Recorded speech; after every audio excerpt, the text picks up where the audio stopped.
Hon, wala ko gi labanan sa duha. Dili ko anti-Marcos, dili pod ko anti-Duterte. Wala ko gilabanan sa duha mga kabombo. Wala ko milaban ni Bongbong Marcos, wala po ko nilaban ni kanhi Presidente Rodrigo Duterte.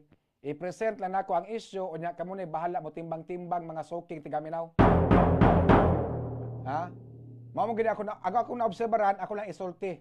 Mga kabombo niya, kamo ni bahala diha mo timbang-timbang mga soking tigaminaw. Unya ako na sugdan. Di ay mga pangutana mga kabombo. Kinsa kahaning giingon nila nga traidor ni former President Rodrigo Duterte. Kinsa kahaning giingon nga suod nga higala sa kanhi presidente nga midagan karon og senador nga maoy ni traidor ni Duterte para madakpan kini sa mga pulis og madala ngadto sa ICC mga kabombo. Doon naman goy ni gawas nga istorya nga gitraidor kuno si Duterte sayang sinaligan nga tao nga midagan karon og senador. Kinsa kahaning tawhana mga kabombo? Or basin istorya ra pod nis mga supporters ni BBM aron ma-divert na pod ang issue. Unya mangutana lang ko. Daghan ra ba kayong ni kanang suhito sa balaod ginaminaw karon?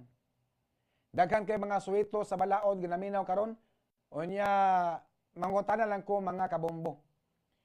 Pwede ra di ay na nga dakpon ang usa ka tawo bisag walay hard copy sa arrest warrant? Pwede ra di ay na nga dakpon si Duterte bisag wala madala ang warrant of arrest?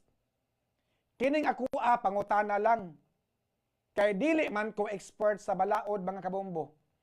Kay doon naman gud toy picture sa warrant of arrest nga gibasa sa cellphone ni Police Major General Nicolas Torre, ang hepe sa CIDG.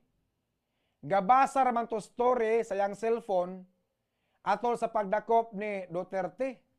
Muna nga mangutan ako, pwede di ay dakpon ang usa ka tawo bisag wala magdala og warrant of arrest ang pulis na picturean gisend sa Messenger or gisend sa Viber nya dadon sa pulis ang cellphone nga ay picture ito sa warrant of arrest, pwede ra ba day na nga dakpon ang usa ka tawo bisan og picture lang sa warrant of arrest ang dadon mga sukin tigaminaw? Nya diapay lain ay mga kabombo. Kung simbako dunay dautan nga mahitabo ni former President Rodrigo Duterte didto sa The Hague, Netherlands tungod sa iyang health conditions. Kung simbako didto mamatay si Duterte sa prisuhan sa ICC tungod kay nasayod ta si Duterte tiguang na masakiton og nalayo pa jud sa iyang pamilya, stressful kayo iyang kahimtang karon. No? Maayo ra unta to og kung diri ra sa Pilipinas si Duterte gipreso, at least naara ang iyang pamilya nga pirmi niyang makit-an aron maghatag niyag kusog. Kung pananglitan simbako adto siya dito kuhaon sa Ginoo, murag mosamot ang kalagot sa mga tao. Murag magubot og maayo ang nasod sa Pilipinas og basulon og maayo si Bongbong Marcos sa mga tao. Kung anong ni cooperate kini sa ICC aron madakpan si Duterte mga suking tigaminaw. Nakabantay ra ba ko nga nagkadaghan og maayo ang mga tawo nga nagrally sa kadalanan aron ipakita ilang suporta ngadto ni former President Rodrigo Duterte. Kuyawan ko ani. Basin og mualsa ang mga tawo, magubot na pod ang nasod sa Pilipinas. Kay matol pa sa gisulti ni former President Rodrigo Duterte, rally sa mga maisog dito sa Davao. Basin unya kuno og kung unsay nahitabo sa papa ni Bongbong Marcos nga gipalaya sa mga tawo niadtong February 1986, basin mao po ang mahitabo ni Bongbong Marcos sa Junior mga suking tigaminaw.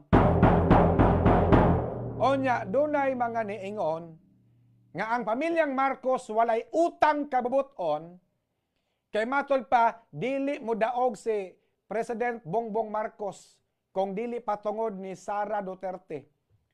Naglisod manggani og daog si Bongbong Marcos pag 2016 nga midagan kini og vice presidente, gipildi manggani siya ni Leni Robredo o nya pag 2022 unsa pagkaunsaa nga nakakuha manoon og 31 million votes. 31 milyones kapin ka mga boto ang nakuha ni Bongbong Marcos, diin man siya gikan aning mao mga boto. Oh. Mo lang nga kundi patungod ni Sara Duterte, dili kuno makadaog si Bongbong Marcos pagka presidente mga sukin tigaminaw. Kung dili patungod ni Sara Duterte, di gyud mabalik ang pamilyang Marcos dias Malacañang. Og naibaw-an palang daan, may pakuno si Sara Duterte, midaga na lang og presidente para kumudaog siya, iya pang maprotektaran ang iyang amahan mga suking tigaminaw. Unya, dili sad unta malubong sa libingan ng mga bayani. Ang patay nga lawas ni kanhi Presidente Ferdinand Marcos Sr. kung dili patungod ni kanhi Presidente Rodrigo Duterte. Pila ka presidente ang nanglabay, nimilingkod sa Malacañang, wala yun na malubong sa libingan ng mga bayani. Ang patayng lawas ni former President Ferdinand Marcos Sr. Nalubong lana panahon ni Duterte mga suking tigaminaw. Kada lang unta kuno mooy angay nga hunaon sa pamilyang Marcos. Nagbaton unta sila og utang kabubuton.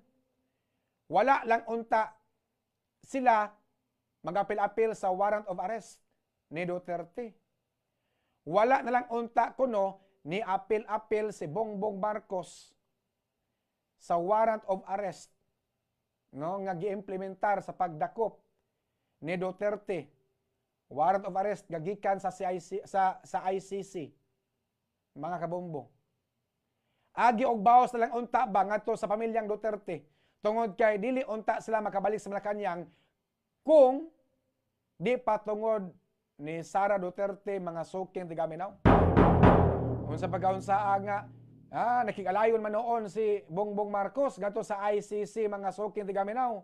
Unya kanipod si Amy Marcos, Senador Amy Marcos, matod pang Attorney Salvador Panilo nga nagpakaron ingnon lang nga amiga kunuhay siya ni Inday Sara Duterte pero wa jud siya gihimo nga lakang aron ma-damage control mga kabombo. Walay gihimo nga aksyon si Amy Marcos aron dili mo grabe ang panagbangi sa pamilyang Marcos o Duterte. Kung buot hunaon niadtong buwan sa Abril tuig 2021, April 2021, si Amy Marcos o si Bongbong Marcos niadto sa Davao City aron hangyoon, aron pugson si Sara Duterte nga modagan pagka-vice presidente aron mo tandem ni Bongbong Marcos mga suking tigaminaw. Unya karon nga naa na sila sa pwesto. Kalit pod nga ni salida si Congressman Martin Romualdez nga maoy usa sa mga hinungdan nga naguba ang panaginigalaay sa pamilyang Marcos o Duterte mga kabombo.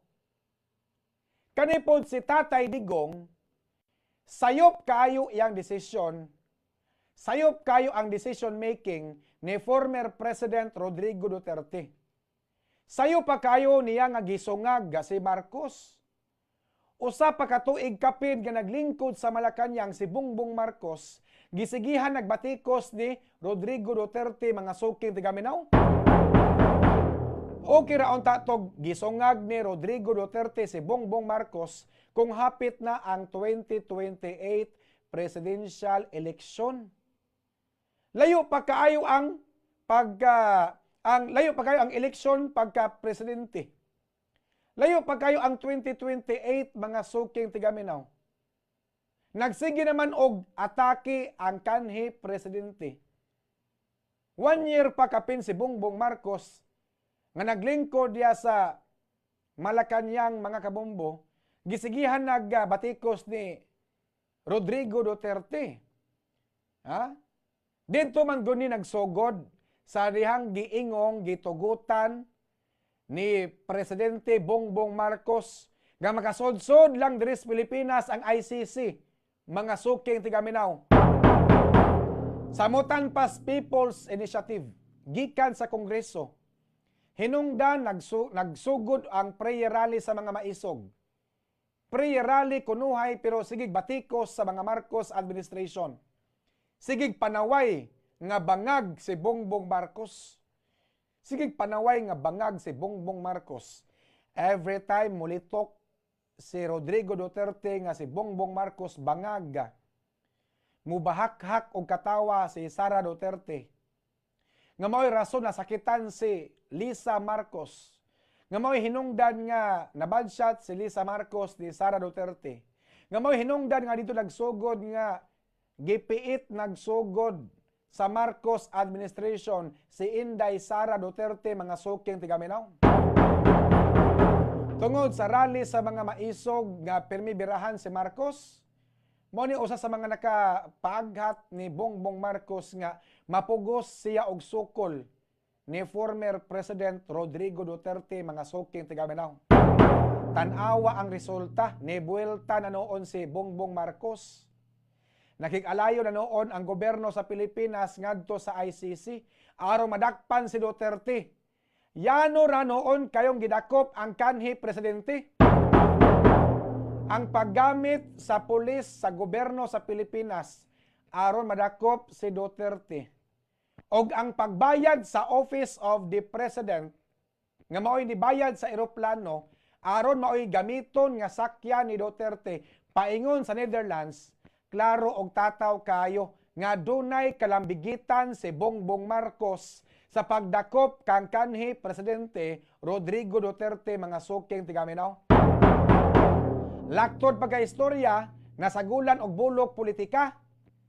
Kung wala palang unta gisungag ni kanhi presidente Rodrigo Duterte si Bongbong Marcos, kung wala palang unta awaya ni Duterte si Bongbong Marcos, posible pa untang dili madakpan si Duterte sa ICC, mga kabombo. Sama ni Russian President Vladimir Putin ug uban pang mga presidente sa ubang mga nasod nga dili member sa ICC dili member sa ICC nga naay warrant of arrest. Hangtod karon wala pa madakpi, mga suking tigaminaw. Si Russian President Vladimir Putin, nalutsan og warrant of arrest sa International Criminal Court ICC tungod sa crimes against humanity o genocide. Apan hangtod karon wa pa madakpi si Putin. Sayop gyud kayo nga lakang. Sayop nga move ni Duterte ang iyang pagsungag kang Bongbong Marcos. Wala niya makalculate ang iyang move. Kung sa duwa pa ni nga chess, murag na checkmate si Duterte, namati. Pero hinuon, dili ta makatugkad sa wisdom ni Duterte. Kay baw tangalawon po ni og duwa si Duterte, lawom magunahuna. Kay baw ta si Duterte, maayo ni og mga political strategy. Wata kay baw kani iya pagpadakop sa ICC, basit iya po ning strategy para gubon ang Marcos administration. Wata kay baw kani pagpadakop niya sa ICC, yan ang gituyo nga di siya mo lugnot, yang gituyo nga magpadakop gyud siya para makakuha siya og simpatiyas mga tao para pod nga ang kaluoy sa mga tao ngadto kang Digong ilang butaran ang manok ni Digong pagka senador sa umaabot nga eleksyon. Kining gidangata ni Duterte karon dito sa The Hague, Netherlands. Kung panalitan makabalik si Duterte diri sa Pilipinas, sultian ko kamo. Guba kayo ang mga Marcos ani. Bitaw, kung makabalik si Duterte diri sa Pilipinas o maabsuelto siya, guba kaayo ang mga Marcos ani. Silang tanan puwerteng guba agyon, apil nas Amy Marcos. Kung panalitan malatasan ni kanhi presidente Rodrigo Duterte ang iyang giatubang karon nga kaso, mga kabombo. Pero sultian pud ta mo. dili ba makaapektar sa kaso ni Rodrigo Duterte ang kanunay niyang pagbalikas sa ICC? Nakakita bitaw mo kaniadto sa diyang siya pa'y presidente sa Pilipinas, kanunay niyang balik-balikon nga walay jurisdiction ang ICC sa Pilipinas kay di naman ta member sa ICC o iya pa kining balikason mga suking tigaminaw. Unya midagan ra ba ni og mayor sa Davao si Rodrigo Duterte. Karong Mayo eleksyon na. Unya moabot pa ni September ang iyang kaso dito karon sa ICC mga kabumbo. Kung palalitan mo daog si Duterte sa pagka-mayor sa Davao, sa ato pa dili siya maproklamar. Kung mudaog si Duterte pagka-mayor sa Davao, kay mi file man siya og COC sa COMELEC nga mapapili siya og mayor og mudaog siya. Ayaw ko na nga ang COMELEC moadto pa sa ICC para iisa ang kamot ni Duterte. Adto sa dito iproklamar mga suki tigaminaw.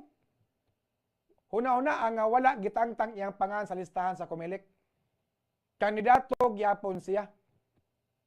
Unya, ang kainit sa mga tao silang paghigugma ngadto kang Duterte mga kabombo, dako akong pagtuo nga ug mudaog bangganit ni siya kay ang mga tao nisalig gyapon sa katakos sa kanhi presidente ug mudaog ni Duterte murag dili siya maproklamar sa COMELEC mga kabombo. Og dili siya maproklamar unya og panalitan mudaog si Basti Duterte pagka vice mayor o si Basti gyapoy mayor. Kana kung mudaog si Basti pagka vice mayor unya Rodrigo Duterte pagka mayor. Mga kabombo. So,